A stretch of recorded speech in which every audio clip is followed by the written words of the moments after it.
Okay, it is time to talk about warping. This is one of the biggest capabilities of Live, and in fact, I think it's probably the thing that put Live on the map.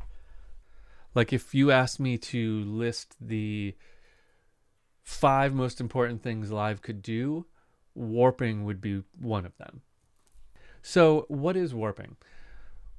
Warping is the process that we use and the tool that Live has that lets all of the clips that we put into a session play at the same tempo. Okay, let me demonstrate. Okay, so I have here a bunch of drum loops. Let's see.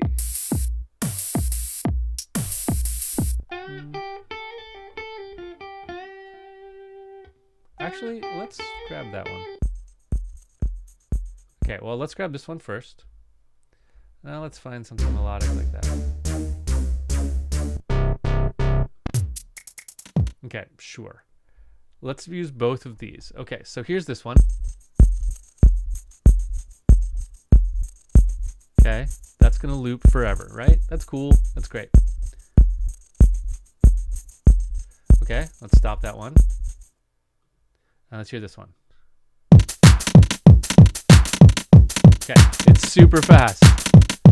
That's okay. All right, let's leave it as super fast.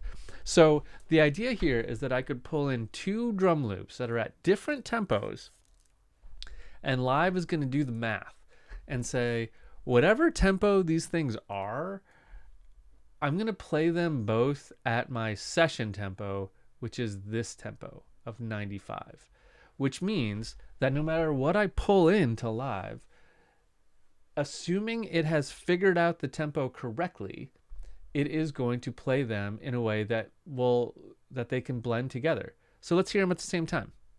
Here we go.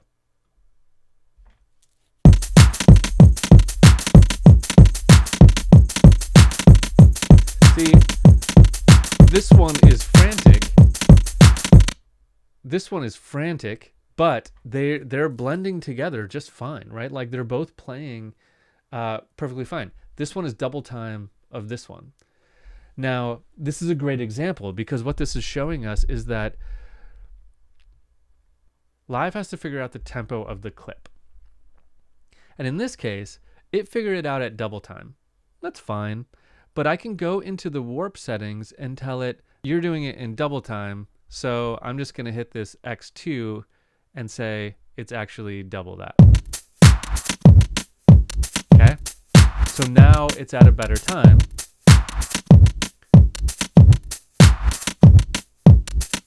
Okay, so now it's less frantic. It's more in time. But what it's doing is Live saying, okay, the BPM of this clip, Live thinks it's 148.85. Okay? But if that's correct, it knows how to do the math to get it to play at our session tempo, which is 95 BPM. Okay? Same thing with this one. It says this one is 120 BPM.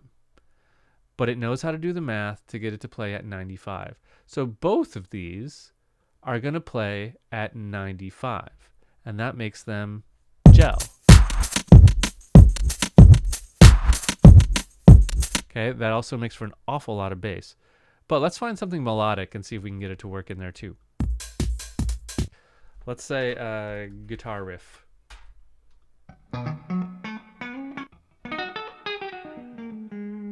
Let's find something more. Sure. Let's put that right there. Okay. Let's see if it warped this correctly. If it did, then it's going to fit right into this groove just fine.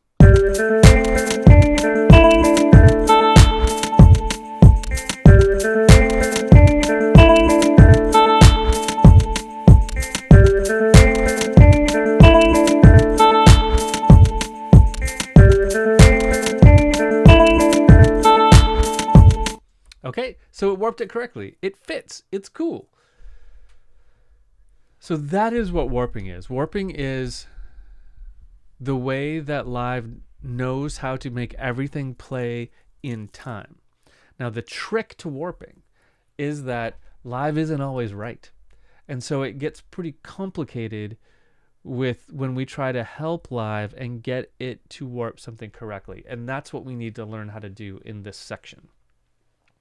There's a bunch of settings that we can do to help live learn how to warp. There's some techniques that I'm going to go over on making sure something is warped right. And then there's some really fun things we can do by warping something incorrectly and making some crazy sounds. So let's get into it.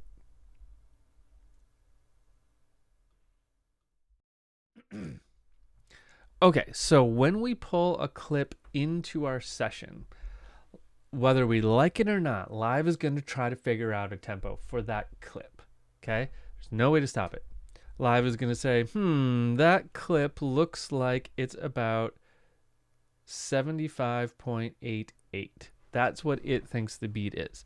Now, how does live figure that out? What it's going to do is it's really going to look for transients. Transients are like the attacks of notes. So if you just look at the waveform here, you can see this is obviously a transient of some sort. And this probably is, this probably is, this probably is, this probably is. And it's going to try to figure out if that each of the transients that it sees is a kick or a snare or something that belongs in a downbeat, or, and it does this for more than just drums. I'm just thinking out loud,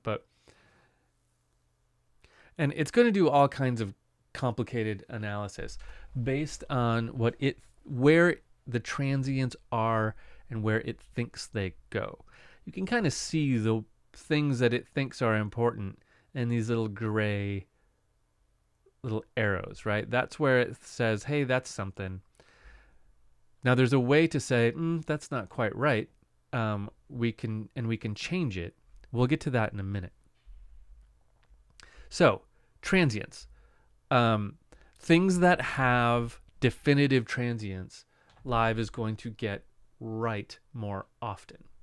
In other words, so let's look at this one, okay? This is nothing but transients. You see, it's an attack and another attack and another attack and another attack. Okay, so live is going to see this and say, okay, these are quarter notes. They're dead on, right? So it's going to get this perfectly right every time. Anything that just has something so clear where we just see these attack points. And, it saw a few other attacks here, but that's okay. It's not enough to mess around with it. So you can see this one, it thinks the BPM is 120.00. If you see a clip BPM that's a number 0.00, it's probably perfectly right. If live comes back with a BPM that's like 140.85, it's probably a little off because no one made a beat at 140.85 unless you're analyzing like an acoustic drummer. Acoustic drummers, real humans, do play at fractions of beats. But this one's probably a tad wrong. This one too, it says is 75.88. That's probably 76. So if you have something that is made up primarily of transients, like a drum beat or something like that, it's going to be easier for live to guess the right tempo.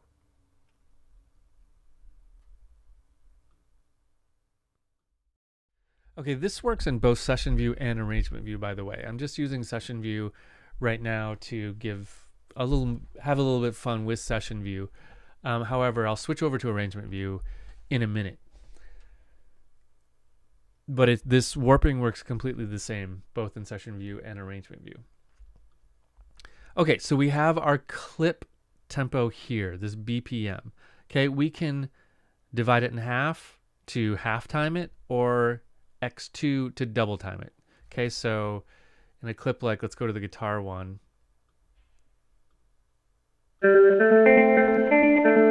Okay, if I hit X2, it's going to sound like it's going half time.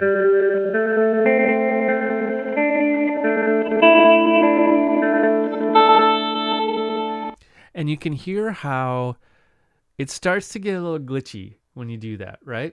The reason is the farther away this tempo is from your session tempo up here, the more kind of glitchy it's going to get. The more it has to stretch it out, the more artifacts that are going to get introduced. Artifacts are basically when your computer is like guessing because there's not enough information. So when we really stretch it out, we start to get artifacts like that. Okay, so let's go back down to half of that. And go half again. And similarly, we start to get something that sounds unnatural, some of those artifacts. That has to do with the same reason. 37.9 is quite far away from 95. So either direction, the farther away we get from our session tempo, the more unnatural it's going to sound. Now, if you want to change the tempo of something here, what you want to do is not change it here. Okay, this is not a good place to change the tempo because it's going to mess up all your warping. You want to change it up here. If you want to say, I just want this track to go faster, you just change it here. And then the beauty of live is that it knows how to do the math. So if I say 103 BPM, it's going to play all my clips, my whole track at 103 BPM. Okay, and it's going to adjust everything for me. So if you're in a situation where you're saying, I don't want live to play it at the session tempo. I want live to just to play that audio file how I brought it in. It was perfect where it was. This happens to me like kind of a lot, right? So let's say this guitar thing was exactly where I wanted it and I don't want this warping to happen for this clip, but I want warping to happen for these other clips. Okay? Then I'm going to leave these two alone. And this one, I'm going to turn warping off. If I turn warping off, that means ignore what live thinks its BPM is and ignore my session tempo and just play that clip when I tell it to play that clip. That's all it does. So to recap, the farther away your clip tempo is from your session tempo, the more kind of distorted and glitchy it's going to be. However, I will talk about something called warp modes in just a video or two that'll help with that. And thing two that we learned in this video is if you don't want live to do that, if you don't want live to warp your clip, you just want that clip to play exactly how you have it, you can turn off warping here.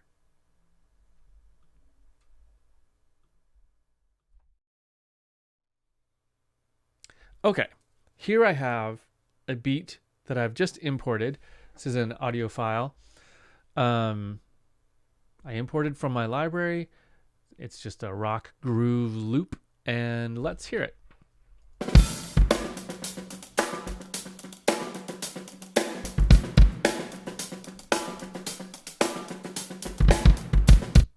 Okay, this is not warped correctly. This is wrong, and we need to fix it. Okay, so let's do that. First, how do we know it's wrong? There are 3 things I'm going to look for to tell me that it's wrong. First, I'm going to look at what live thinks its BPM is. If it's not a whole number or really close to a whole number, like 88.99, then I'm going to assume it's probably off at least by a little bit. Now, this is pretty close. I mean, this might be 89 or so, but I don't think so. I think it's more off than that. So that's thing 1. Thing 2 is I'm going to count it. So this, like almost all beats, is in 4/4 time. So I'm going to find what feels like the downbeat, and I'm going to make sure it lines up on a downbeat. Now remember, downbeats are these numbers. 1, 2, 3, 4. Okay, so what feels like a downbeat would be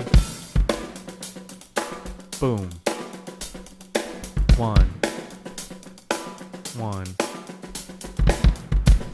Okay, and they're not there. So like this transient right here feels like a downbeat. Like that's a downbeat.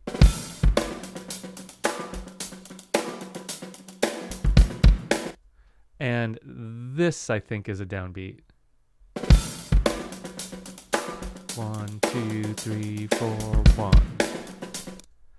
2, 2. I think it's actually this. That's the downbeat. So those are not on the numbers that I would expect them to be. So that's probably not right. The third thing is we can turn on the metronome. Okay, the metronome is always going to play at our session tempo. So if this is warped correctly, the metronome will be like right in line with it. So let's listen to this with the metronome on, and it should be just like rock solid tight. And it's not. You can hear the metronome is...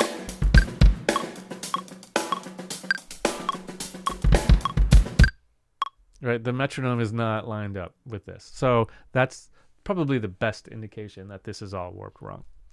Now there's kind of a third or a fourth thing, and that's that the name of this clip, the name of this file is actually 95 BPM. So we know that its tempo, the clip tempo, is 95 BPM, and Live thinks it's 88. So we know Live is wrong. Cool. So now that we firmly believe that Live is wrong, let's fix it.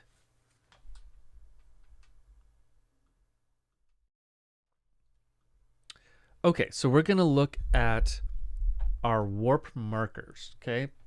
So these little gray lines up here, or these little gray arrows up here are kind of like suggested warp markers. These are the transients that Live thinks are important, okay? They're not really doing anything yet. They're just kind of there for Live to say, hey, this is probably a transient. If we want to turn it into an actual warp marker, we're going to double click on it. So let's go to this one. Okay, I think this sounds like it should be on this beat 3. Okay, so I'm going to double click on this suggested warp marker, and now it is a warp marker. So now that it's yellow, it's real. You can see I already have one other warp marker. There's one right at the beginning over here. It's kind of tucked away, but it's there. Okay, so now that I have this warp marker, I can click and drag it and watch what happens. Everything slides around on the grid. Okay, so this was right here. I think this goes right there.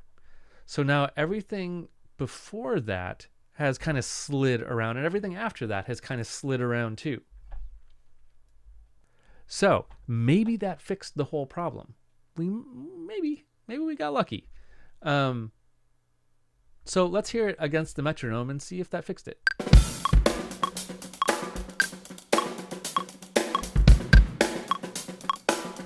Nope. So we still have more work to do. Next, let's look at the beginning.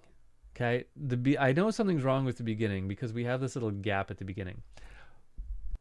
A lot of the time, if you import a file to Live as a clip and it has some kind of gap at the beginning of it, like even a fill or silence like this, that's going to throw off the warping. Okay, so it's a very, very common thing.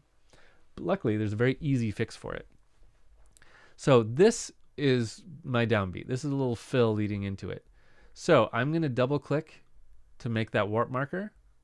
Now I'm going to do a very special thing that you can only do at the beginning of the clip. I'm going to control click or right click on it. I'm going to go down to my warp settings down here, and I can say set 111 here. That means this is the first beat of this clip. First beat of the first measure. Okay, I'm going to click that. Set 111 here. Okay. Now it says this is the beginning. Okay. Now this little arrow up here, this is our play start marker. Okay, so when I start this clip, it's going to start from there. But this is our loop brace. Okay, so most of the time you want these to be the same. So I'm going to tighten up our loop brace here so that it also goes to the beginning. Okay, Now let's see how that sounds against the metronome now that we fixed the beginning.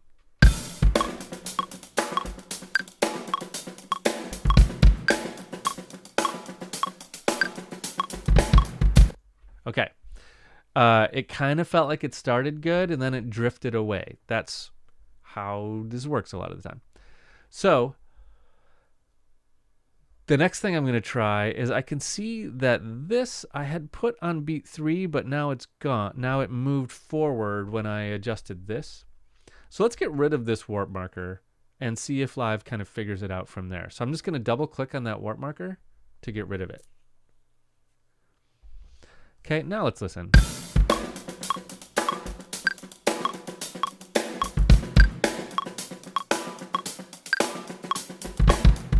Okay, we're still wrong, but let's recap what we did. First, I found like just a big significant beat somewhere, and I tried to line that up, and that didn't solve our problem. Okay, so then we went to the beginning and trimmed out the silence at the beginning by saying set 1-1 here. That helped a good bit. Now, in reality, that's what I would do first, is go and make sure the beginning starts right on a downbeat. So then we got rid of this warp marker to see if that tightened things up, and it did not. So now we need to go through and create more anchor points for our warp markers. Okay, let's go to a new video and start doing that. Okay, so what I'm going to do now is I'm going to go through and I'm going to try to latch on to any significant beats, and then I'm going to adjust them with warp markers to make sure they're on the beat correctly. Every time I do that, Live is going to kind of renegotiate what it thinks different things are, and it'll get closer and closer every time. The key to this is to remember that the more warp markers you use, the more you are degrading the sound. Okay? Every time we put a warp marker, it's asking Live to like shift time around in this clip. And the more you have, the more likely you're going to get artifacts and weird sounds. Okay? So if you want things to sound realistic, you want as few warp markers as you need.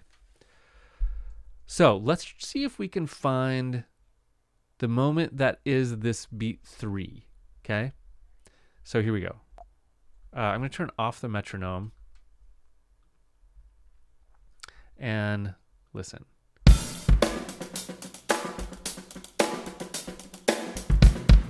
Yeah, I still believe it is this kick right there.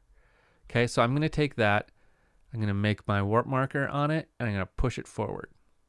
Okay, now let's hear it again.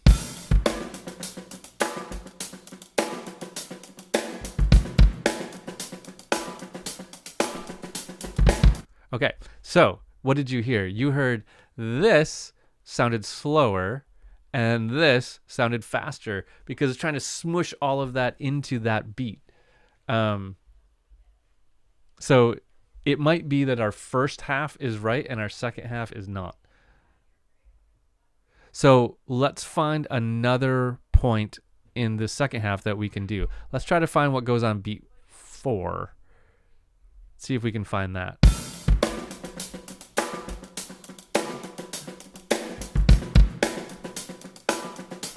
Okay, I think it's this hi-hat hit right here.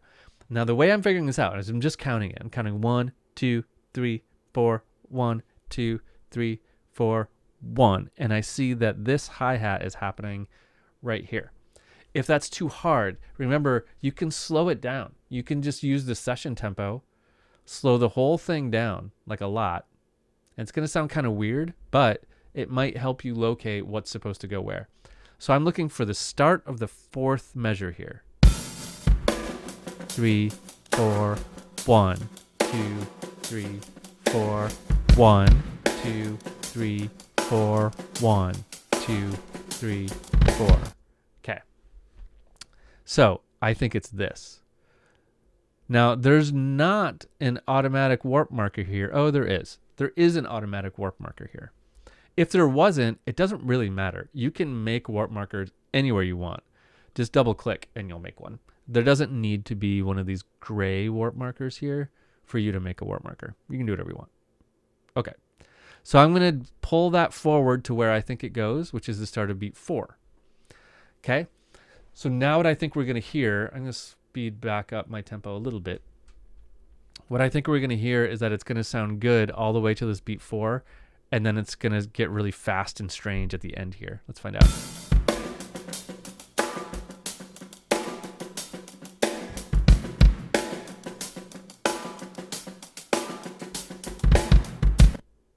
Yeah.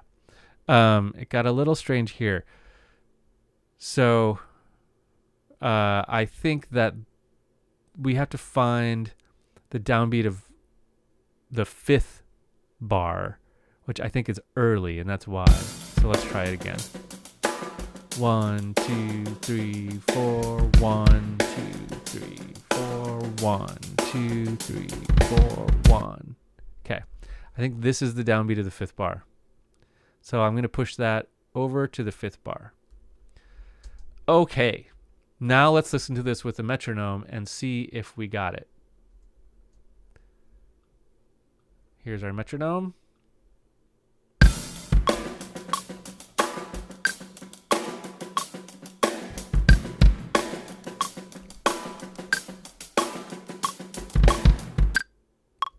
Good. So now that is all correct. We used 1, 2, 3, technically 4, because that very first one, warp markers.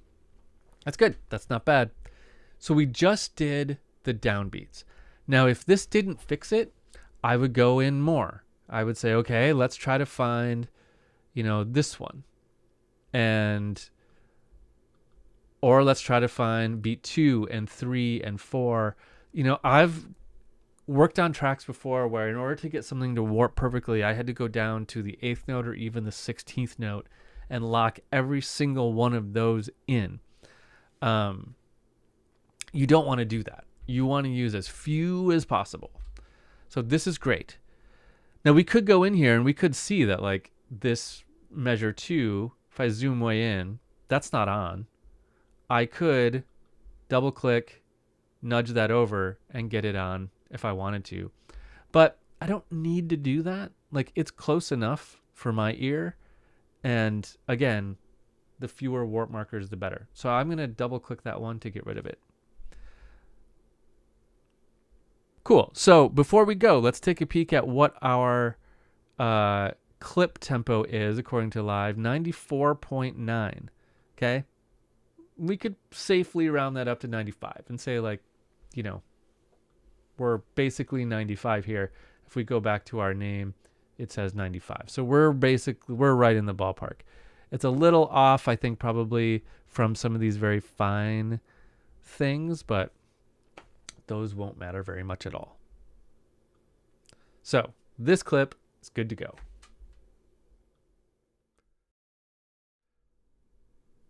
Okay, I have a little experiment I want you to do to understand the next concept. Take a file, any file, but take it right from your desktop or a folder, not from the Ableton browser, and drop it into Live. Here's a guitar take I did for somebody else's project the other day. So I'm going to bring it into Live. And what's going to happen right away is that Live is going to generate in the same folder that was in this thing called an ASD file. A version of that file that is an ASD. Okay? What is that? In fact, I could go to this clip. And if I find it in my browser, and then I say show in Finder, it takes me to here. Here's all my Groove files. Here's that file. And right underneath it, ASD file of the same file. So what are those weird ASD files? After you do this for a little while, you're going to find ASD files floating all over your hard drive. ASD files are where Live stores all of this warping data. Okay, so if I brought this file back into live now, it should remember how to warp it,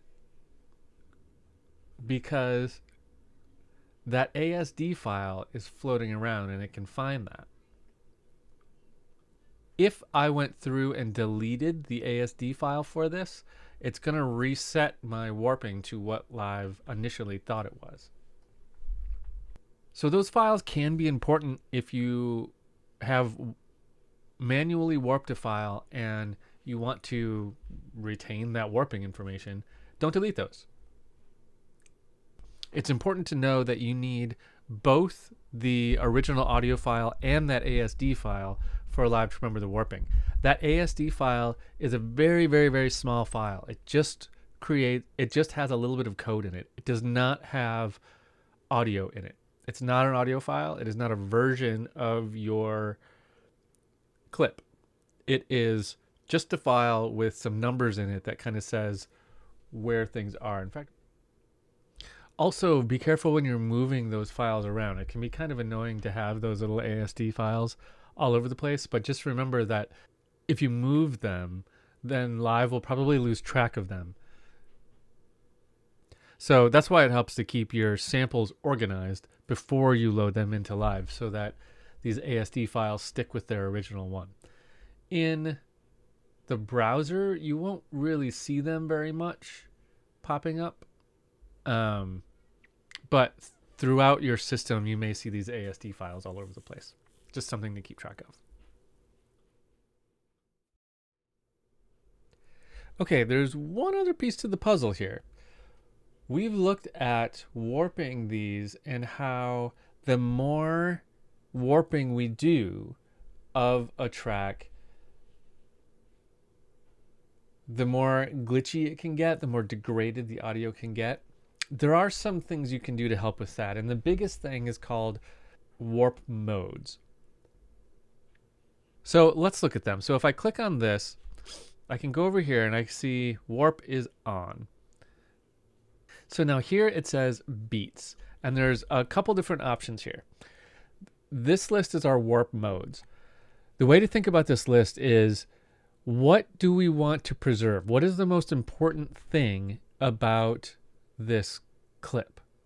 Now in this case, beats is set by default. In almost, and I believe all of live, beats is going to be default. When you pull in a clip, it's going to say beats. It's not going to try to figure out what it is.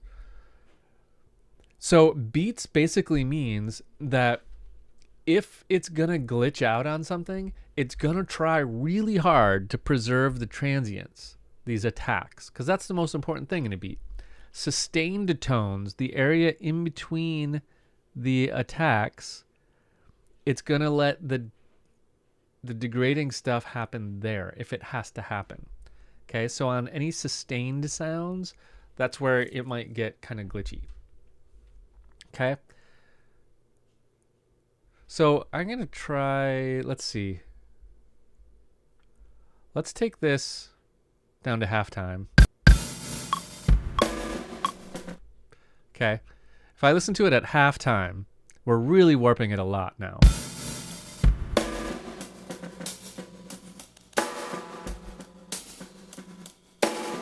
Okay, you can hear in these sections, and like this one, where it's not a transient, it's really kind of glitching a little bit. Right? It's like, I'm trying to stretch things here. But that's cool because it's keeping our transients, the beat, it's keeping that going. Okay, so let's say we were working on something where we did want to preserve the ambient sections more than the rhythmic sections, the transients, right? So we're going to sacrifice the transients in order to keep some of the sustained content. That's going to be the tones warp mode. If I play this through this one, you're going to hear these might sound kind of okay, but the attacks here, the transients, are going to get a little funky.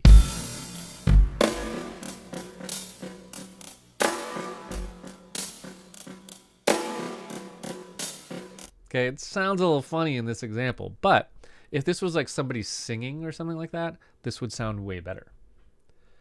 Okay, let's go to the next one. Texture. This is for like if something is a pad or an atmosphere or something like that, it's going to do its best to preserve it.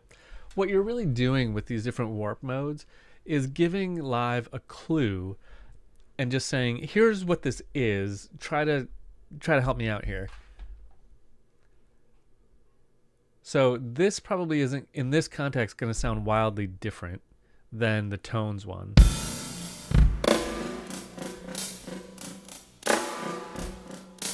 Yeah, that's not going to sound great. Beats is going to sound the best probably here. So texture can also be good for if you have like a whole track, but it's not the best option for a whole track. There's a better one. I'll tell you that in a second. Repitch is kind of a different animal. It almost doesn't belong in this list, but it's here. So I'm going to tell you what it is. Repitch is classic, the old school way that we changed the speed of something was by slowing it down and speeding it up. And when we did that, the pitch would go down and up with it, right? Imagine you've got a record, right? You want that record to play slower. You're going to put your finger on the record, right? And the pitch is going to go down as you slow it down, right? Repitch basically is going back to that. It's saying like, adjust the pitch the same way you adjust the tempo. Okay, so it's going to, if you warp something a lot, it's going to mean the pitch is going to go all over the place. This is really kind of more of an effect than anything. I haven't found, very few times have I found a really practical use for this, but it's kind of fun sometimes. Okay, so it's going to be really low because we're slowing it way down.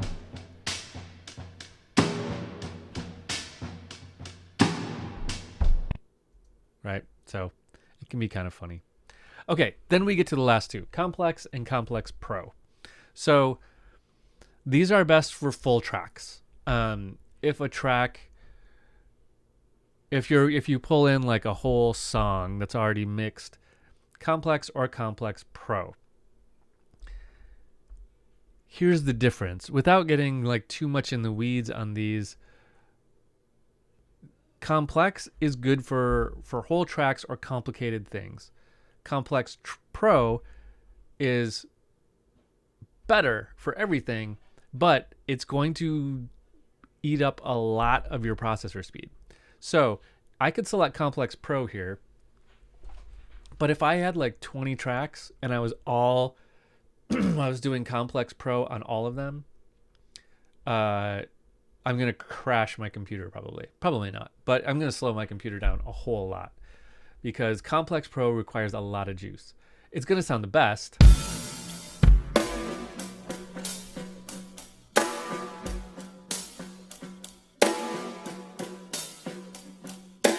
right? It's pretty accurate, but I can only have a handful of tracks doing that at a given time. So if you need to use Complex on a lot of tracks, use Complex. If you've only got it on a few tracks, use Complex Pro. Okay, so always start with these top three and see if you can get away with using those. If it can sound really good with any of those, then you're in good shape.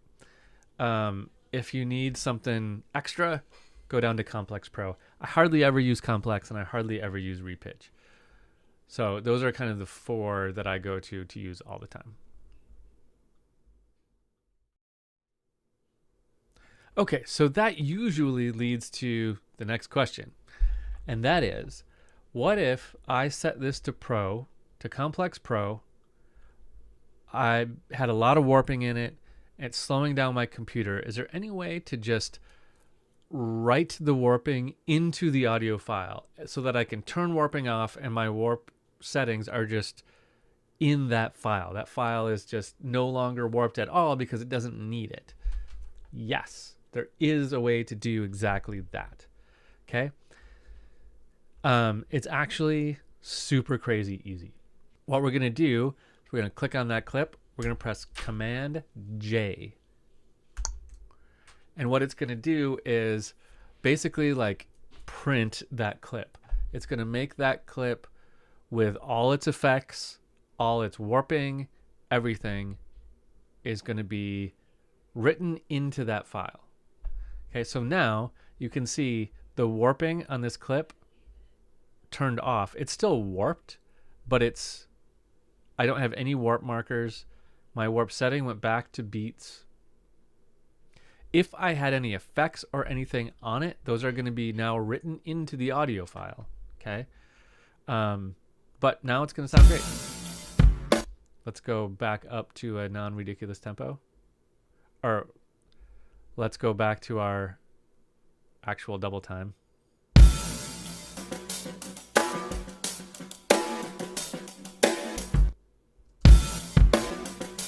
See, so it sounds pretty good, and now it's written in there. The only real reason to do that when you're working on a track is if your computer's getting bogged down. If your computer's getting bogged down by stuff, you can totally do that. Do that Command J. It's called consolidate. If you go to the edit menu, you'll find it in there. But it's a way to basically take all your edits, everything, and just say, okay, new clip with all this information. Just put it in there. So it's a handy trick.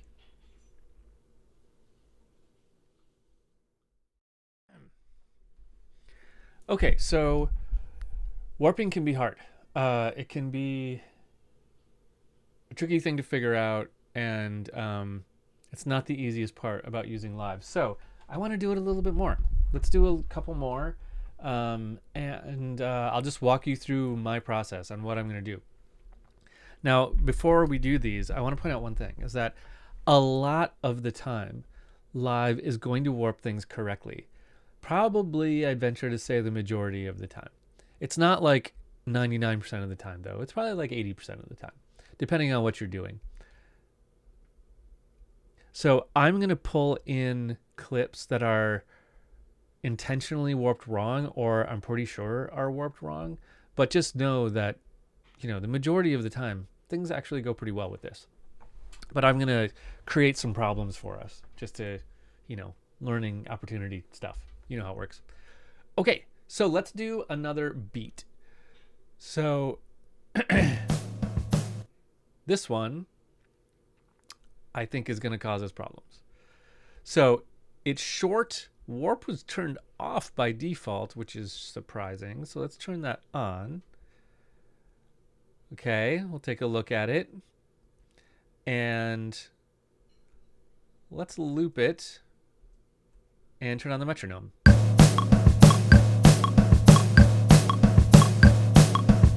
Okay, so what I see here, first of all, I see a weird amount of time. So this should be 2 beats long, okay? And it's more than 2 beats long. It's hanging over by a little bit. So that's a problem. So let's tighten our loop to 2 beats and then hear it.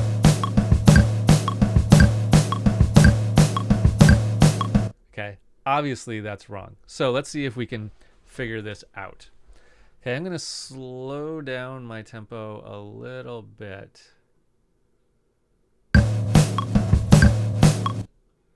And let's see, we don't have very many transients here because it's so short. So let's see if we can figure out where this big one right here goes.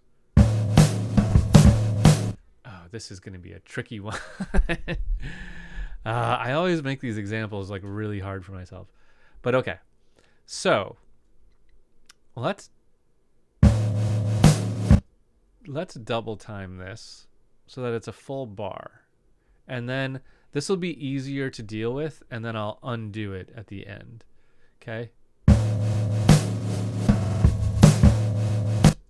So boom, crack, boom, boom, crack, boom.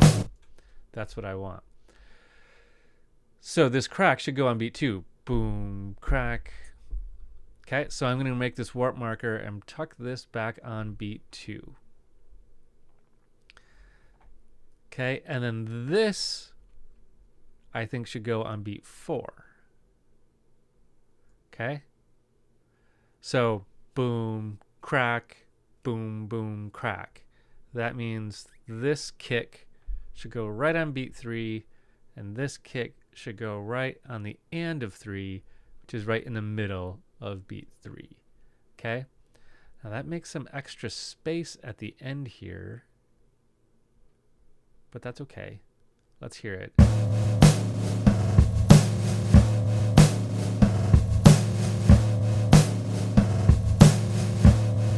Okay, now let's get it back to the tempo we thought we were at and loop just 2 beats and see if we got it. Okay, let's turn on our metronome.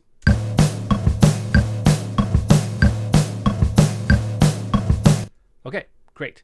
So with this one, I warped all the transients because there was only 5 of them.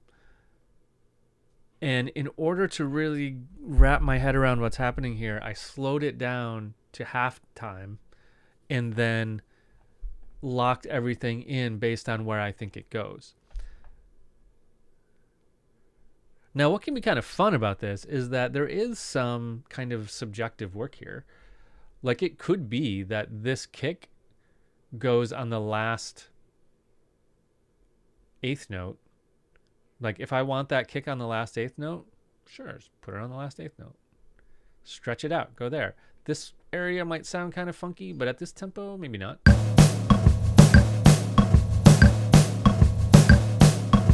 Right? You can make some cool patterns this way. Maybe we want this kick to be like really fast.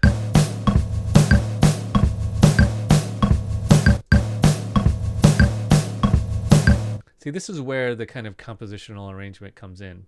We'll do more of that in a few minutes. But for now, I think we got this one. It really takes an ear and it takes some practice to get these, but that's how we do it. Okay, let's go on and do something that's a little more abstract. This is where things get really hard. Okay, let's try warping something a little more abstract. So I grabbed this little kind of organ riff here. Oh, let's turn off the metronome.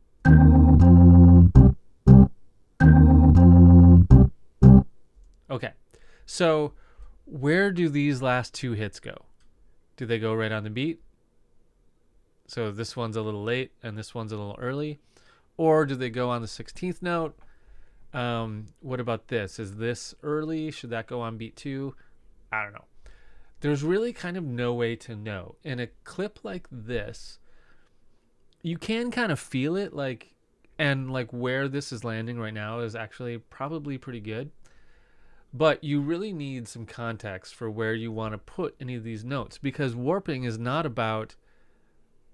only about finding what's right, it's also about finding where you want the thing to go. If I want these to be in a weird place, I can put them wherever I want. So in order to really feel where these go, I need context. So I'm going to put some kind of beat on this. So let's just go to... Okay, this is a MIDI clip with some drums. Sounds like this. Okay, now let's hear that with our keyboard riff and see how it sounds right away.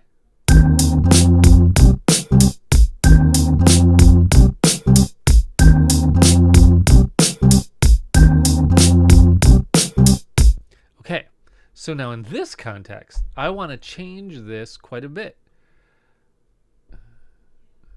I want this to be, I want the second chord to be right on the second beat. Now, this gives me the opportunity to point something else out. I'm going to undo what I just did with Command Z. So now if I drag this over to beat 2 here, watch what happens to all of this whole chord that's in beat 1. Right? It gets stretched out. If I don't want that to get stretched out, what I can do is put another anchor there.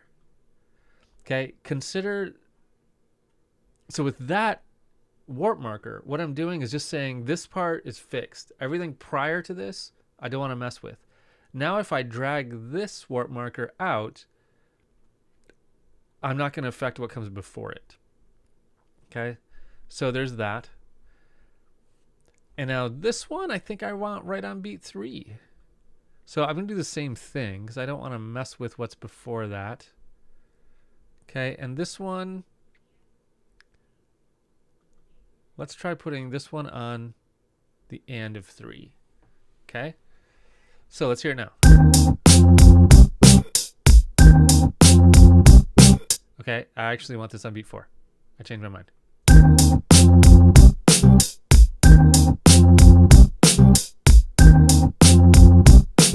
Okay, that's a cool groove. I could get into that.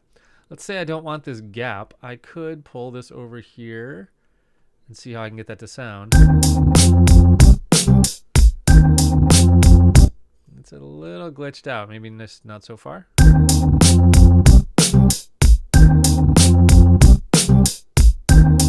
Okay, well, let's try changing to tones. See if I can get that a little smoother. Oh yeah, that's solved. So by changing to tones, it smoothed this little gap. There was a little tiny glitch there. We got rid of it with tones. If that didn't get rid of it, you can kind of juice up tones with some of the settings. Grain size is going to make it sound better, but also it's going to eat up a lot of your computer processing. So you can mess with grain size if you like on tones. Okay, now let's talk about warping whole tracks.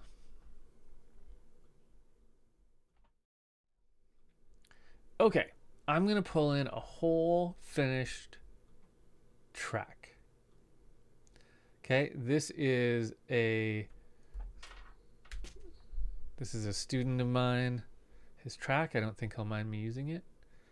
Okay, so I'm just going to drop this right into my session. Solo this track. Okay, now you see how it took a second before it was enabled? That was live doing its analysis. So you can see this is a full track, and all of these little tiny ticks here, those are the warp markers where it says something's going on. So this is going to be a tricky one. Now, the first thing that I want to tell you about warping whole tracks is that there is a setting in Live. If we go to our preferences and we go to record, warp, and launch, warp settings, there is auto warp long samples on. You can turn that off. You would turn this off if you're constantly loading in whole tracks or like long things, whole tracks, and you don't want it to warp them. You can turn that off, and then it's just going to open a track like this, and it's not going to warp it for you. That's actually like kind of beneficial sometimes, because most of the time if I'm loading in a whole track, it's to do a mastering project or something like that where I don't want warping on. But I'm going to leave it on for now.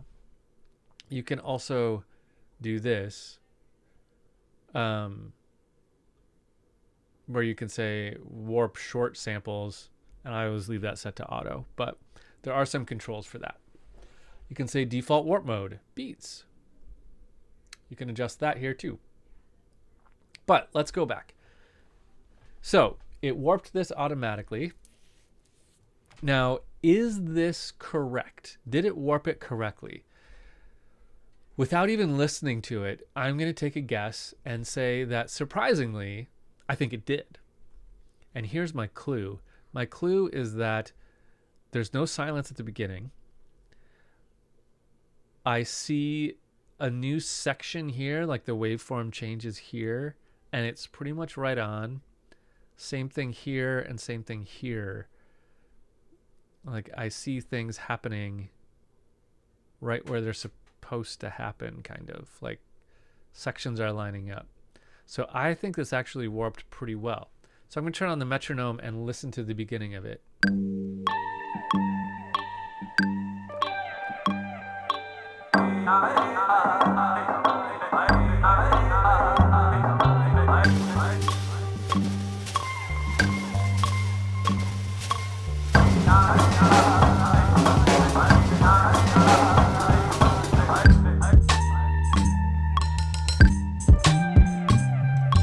Okay, so far it sounds right on.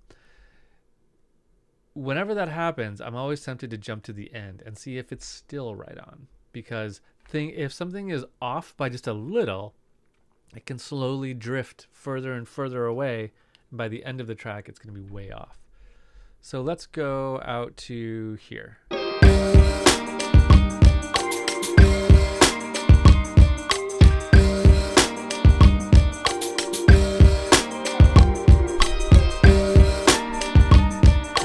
Sounds pretty good. So this is actually warped pretty great. It's right on. So let's assume that it's kind of not, because I want to show you a few things. So let me go to like this point right here. If this was warped wrong, then one thing I could do would be to lock in this intro part, get it exactly perfect, and then you can see like, okay, now it thinks it's 68.49. Right here it's 69.56. So if I think this is perfect, then I can click on a warp marker and go back to these settings and say warp from here. That'll say redo it, like rethink your way through this now that I've warped a little bit of it for you. Sometimes you can get closer there. You can say warp from here starting at 94 BPM. That's what our session tempo is, 94 BPM. Warp from here straight, warp 94 BPM from here. And I don't really know what the difference between these two are, to be perfectly honest with you. What I almost always do when I come here is just say warp from here. So I say kind of redo it and warp it from there. You can see now it added all kinds of warp markers based on what I did back here. Okay, so in this case, I think I actually may have like screwed it up. But in most cases, that will really help and keep you from having to go through the whole track. So warp a little bit in the beginning and then say warp from here after you're pretty sure you've got the tempo really locked in. Okay, next let's talk about warping a vocal sample. This can get tricky because just like the keyboard one we did, vocals by themselves are really hard to warp because you really need a pulse to know where you want that to sit. So here's a kind of vocal riff. Let's turn the metronome off.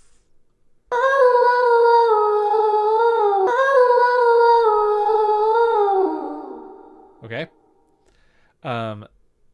Let's loop that whole thing and let's put it against this drum beat that we pulled in a minute ago.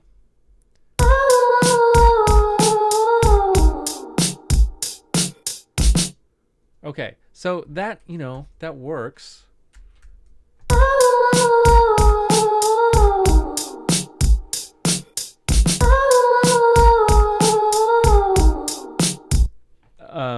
Or we could change it.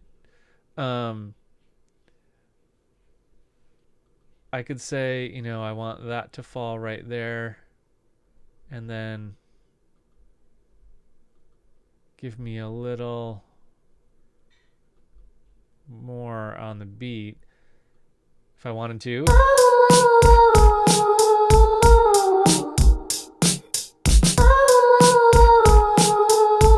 Okay, we've got a little kind of glitchiness in this area, so let's go to our warp mode and change it to tones.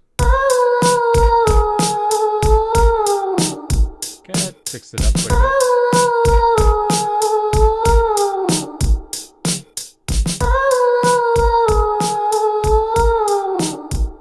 Okay, that's cool. Now, two things to point out here. One is that now that I've warped this to our tempo, it'll fit with anything else that's warped to our tempo, right? Which is everything in our track. Meaning that if I wanted to put this vocal on this Soul Survivor track, I super could. Let's just see I don't know what's going on in this particular moment, but let's find out. Let's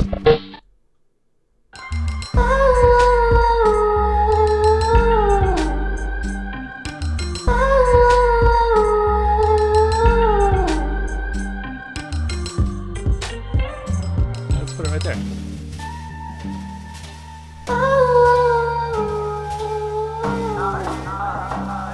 All right, cool.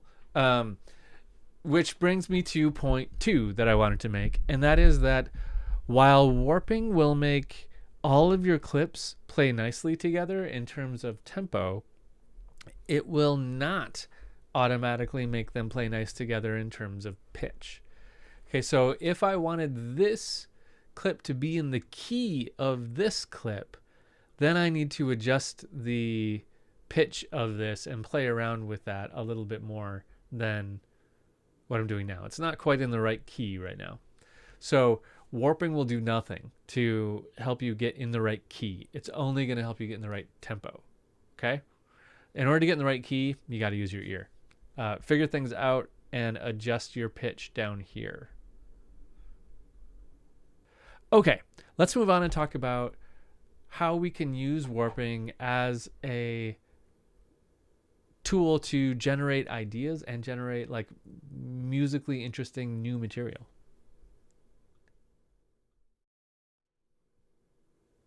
Okay, let's do something fun with this vocal thing. So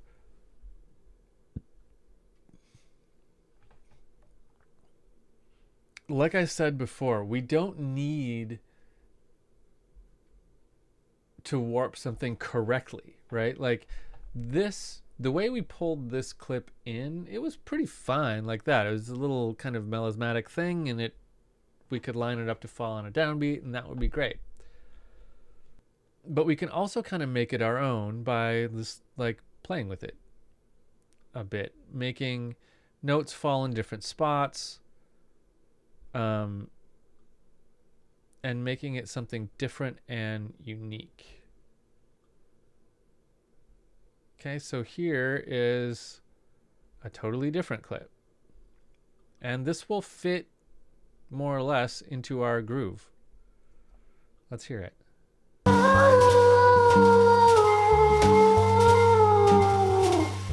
It sounds a little sickly. Because it's like drifting between notes a whole lot. But it kind of works. Let's take that same idea and go back to this drum beat. Okay?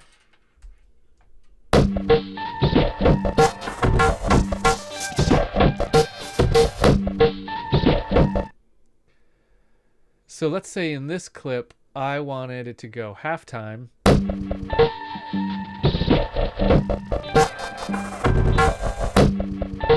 Okay? And I want to rearrange the beat a little bit. I want that to go there, that there, that there, that there. Let's say this goes on beat 2, but let's say I want it way back here. And then we'll put nothing on beat 2. This goes there. Beat 4 we'll put there. So I can kind of create a whole new beat this way.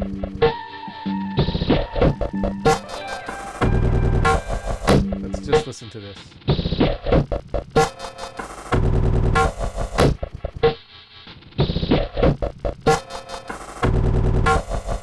Okay, you hear those like glitchy things?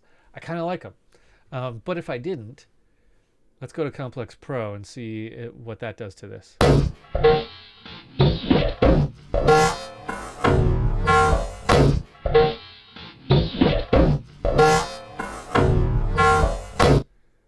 That's cool. I mean, we're stretching this out so much and we're messing with this so much. It's going to be very glitchy. So let's go back to beats.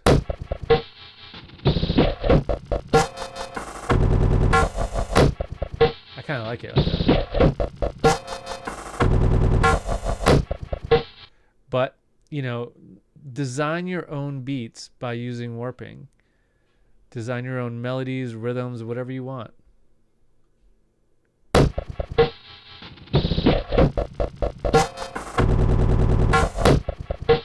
I like that. It's cool. So don't be afraid to just kind of go nuts with your warping. If you want to make something that is your own, move transients around, find your own sound within there. It can be really fun to do. Like watch this. I'll take a piece of this track. Let's take like these 2 beats. Okay, cool. Let's see if we can find something in here that's really fun. So let's take this.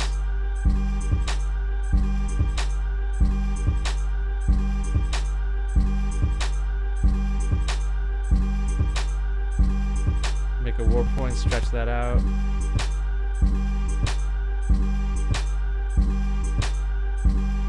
There's not much here, but maybe I can make something glitchy happen here.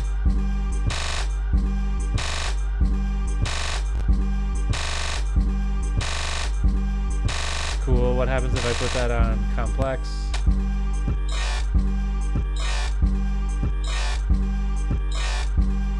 So, you know, you can really have fun compositionally with this as well.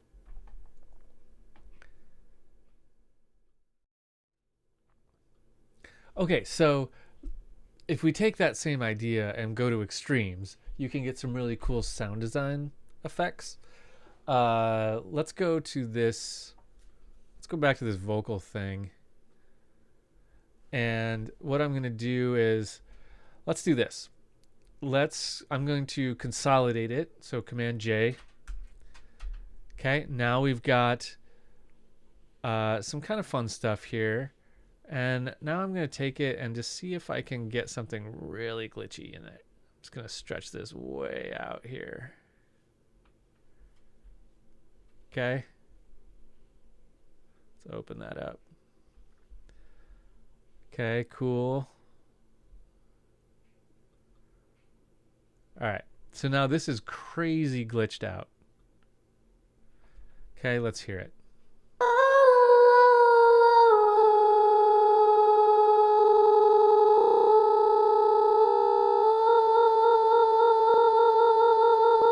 Oops. Looping is turned on. Okay, cool. Now let's take that to texture.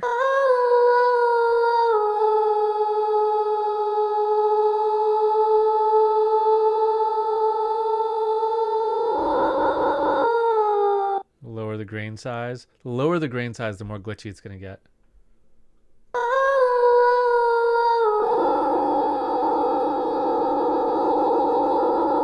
Okay, great. I'm into that. So let's consolidate it again. Okay, now all that glitchy stuff is here. Right? Like that's printed into this file. So let's take it and let's glitch it even more.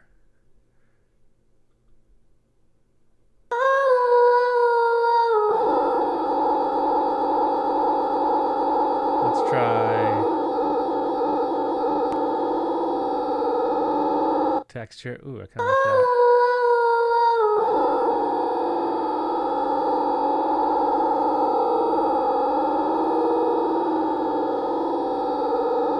See, that's a weird, freaky sound. Okay, so let's consolidate that again. Let's chop off the beginning of it and just deal with this middle part. Okay, so now we have this clip that is just this. Okay, that's a pretty useful sound to me.